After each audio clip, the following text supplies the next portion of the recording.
Hello, yeah, welcome back to Nigerian Talk Politics. This is where we bring to you real political updates and breaking news. Where the banter between Wike and Aisha Yesufu is not ending at any time soon. Aisha Yesufu have come out to say a lot of things about Wike, which I will not say from my mouth. I will allow you watch from the video, and after watching from the video, as someone who is very interested about everything happening in Nigeria, drop your opinion, say what's on your mind, and also share this video so that other people can see it. Nyesom Wike heavily criticized your principal, Mr. Peter Obi, dismissing his presidential ambitions and accusing him of political opportunism, cheap populism, and politics of sentiments. You know, Wike further claimed that Obi lacks, using his own words, not my words, I have serious respect, deep respect for Mr. Peter Obi. This is Wike's words, that Mr. Peter Obi lacks the genuine leadership capacity required to guide Nigeria, arguing that his public persona does not match his governance track record. How do you respond to this? Mr. Wike is a mere appointee. When he becomes a presidential candidate and he makes that statement, I will respond to him. Right now, it's a waste of my time. He's the FCT minister. And he's an FCT minister, but a mere appointee. Is determined to deliver FCT where he presides over.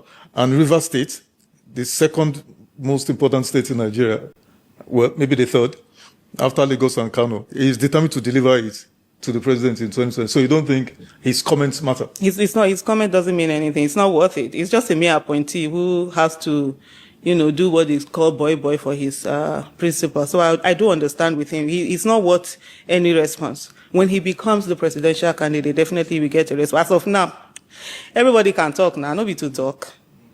Talk is cheap. Okay, so you're not perturbed about? No, I'm not. With Mr. Wike, no, now, Abba.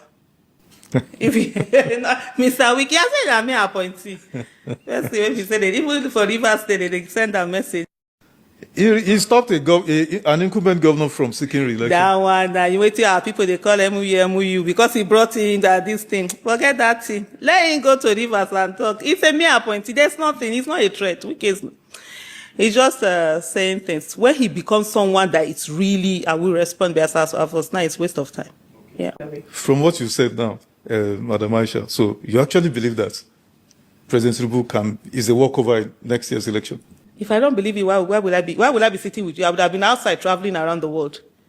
I was actually tired traveling. When you were calling me to come and do it, I wasn't in this country. I was going around. I would have just been traveling around the world. Why will I come and sit and be part of the election if I don't believe that Tinubu will be defeated? Do you actually understand, understand the capacity of the man, President Bola Tinubu? Do you understand the sheer capacity? When I mean capacity, I'm saying the length he's willing to go to. I understand the evilness he's willing to go to. No, I didn't say evil. Aisha Yesufu said so. Are you the one? Let me have my interview now. Now you fear. No talk now. Don't bring me to your this thing. I understand his level to go as evil as anything. And I've always said, if you want to defeat evil, you must think evil, but you must have the discipline not to do evil. But if you tell me in terms of capacity, where is it on the ground? 3 years. He's been your president for over 3 years. Where's the capacity? You see, let me tell you something. Tinubu had every opportunity because nobody expected, most people did not expect much from him.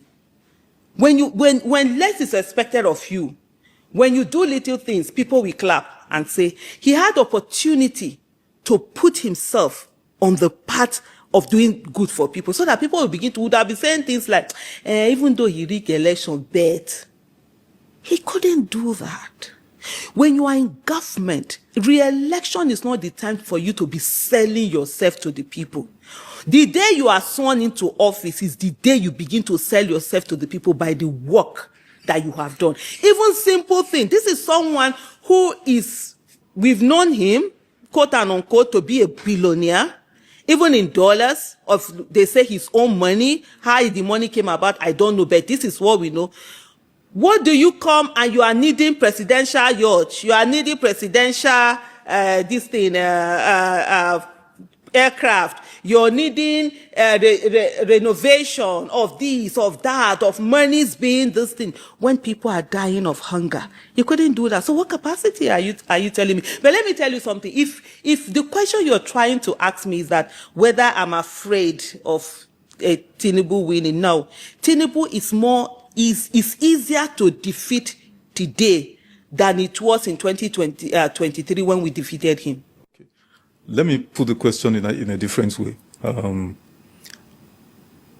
Aisha, have you seen in recent memory in this Fourth Republic, this is the fifth president, Obasanjo, Yar'Adua, Jonathan, Buhari, and then now President Tinubu.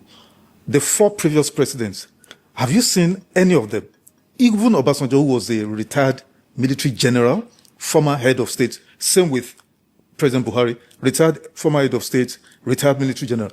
Did any of the 4 previous presidents bestride the landscape, the nation's landscape, have all critical institutions under lock, stock, and barrel? Have you seen any one of them? Control every lever of government. Control governors. I mean, state leaders, state rulers, let me use the word Nigerians love to use, rulers in their own rights, cower them into submission. Have you?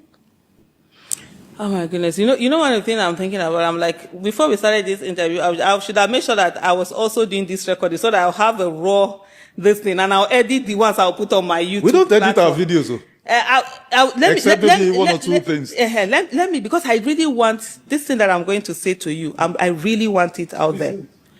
First of all, Mr. Tinubu is one person that does not have the courage to put in people in office or in position that are better than him or bigger than him. That is the behavior of a coward. So what you always want is to have people that are less than you, that cannot stand up. So this is how Tinubu operates. He looks for someone who ordinarily would never get into a position, right? And he puts that person in position. And you must not dare to aspire beyond what he has given you aspiration for. So by putting in people whom, like in my own place, they say MU. My people is akpopo mo, ego bi akpopo mo kind of people in position, then you can be able to lock them down. What does that mean in English, please? Akpopo mo, like, you know what MU or like all there. Person when they say they no get head like Mugu. that. Nigerians Mugu. No, when they say person for Mugu, yes, okay, exactly. Let's say Mugu, Exactly. yes, in the palace of exactly. Mugu. So you put them in position for you to be able to control them, and then whatever it is you say to them, that they do. So courage that's not courage. That's being cowardly.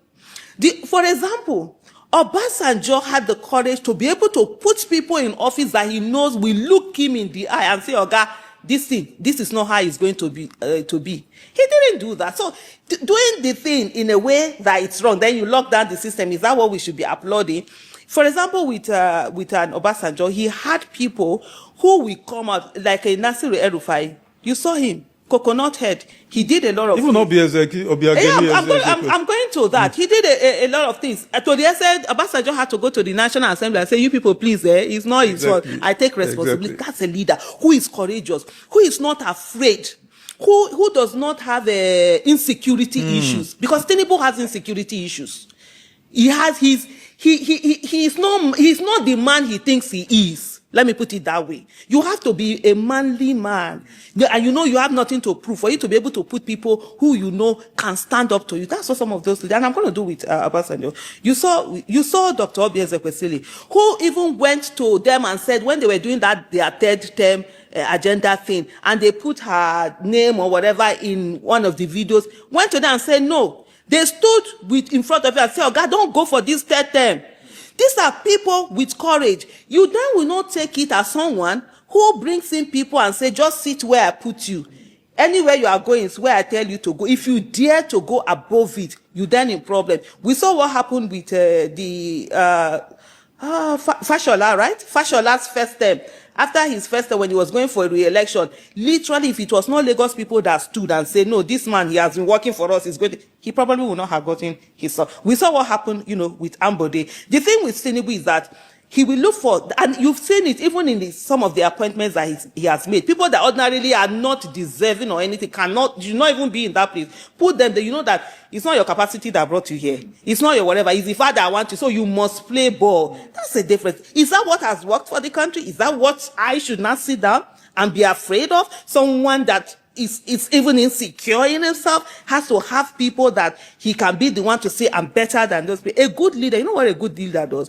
A good leader looks for people who are better than him or her, so that they will, and gives them a vision, they will go with it and they will go on with it. The kind of room that Obasanjo, if I look at the current national security advisor, he was the reason why I got my voter's card in 2011. I always say this story, but today, even if he comes to run for councillor, I will not even vote for him. You're speaking of Nuhu Ribadu. Yes, he knows. I've said it to him several times when we've met. Nuhu Ribadu, yes.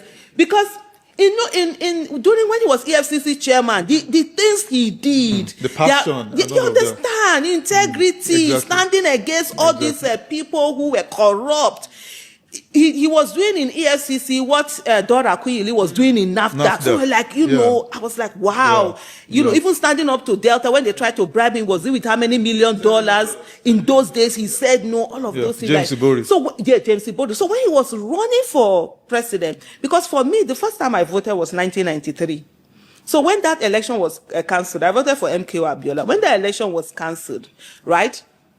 I was like, I will never vote again in Nigeria, because I was so excited. That was my first time of vote. I was 19 at that time. Yes, now I can vote. I can decide who becomes president of Nigeria and who governs Nigeria. Then it was, when it was cancelled, I vowed I would never vote again. So I didn't vote in 1998, 1999, when this thing was coming. I didn't vote in 2003. I didn't vote in 2007. Then 2011, I voted. Why? Because Nuhu Ribadu was a presidential candidate. I was like, okay, yes, we have someone who is courageous and great. So I campaigned for him in my little way. Where I was, I voted, I voted for him. But today, I'm not going to. Why am I saying this? You see the way those people could act. Because they are leaders who don't have insecurity, who are manly in themselves, who know they are who they say they are. And so even if they have someone in their team standing up and being strong, they are not threatened. Tinubu is threatened by anybody's manliness or womanliness. So he wants to be the oga in the room. He is not who he says who he thinks he is. And you see it that being reflected. But there's always one thing that I've said, in the way that, Mr. Tinubu has acted and done things in the last 3 years, it makes me think that there might be something, because of course, his root, nobody knows his root. Nobody knows who he is. Nobody knows what the truth, whatever, blah, blah, blah is. There might be something that was done to him, whether Nigeria did to him or some elders in Nigeria did to him, that now he's at the place where he needs to punish Nigeria. Pay back. That's the stuff I suffer as a child. You people, you showed me, you didn't, you made me to be nothing. There's this thing that no matter how big your account is, if you don't have the wealth of the mind, Hausa people called it arzikin zuciya. If you're not there inside, you can't be inside. You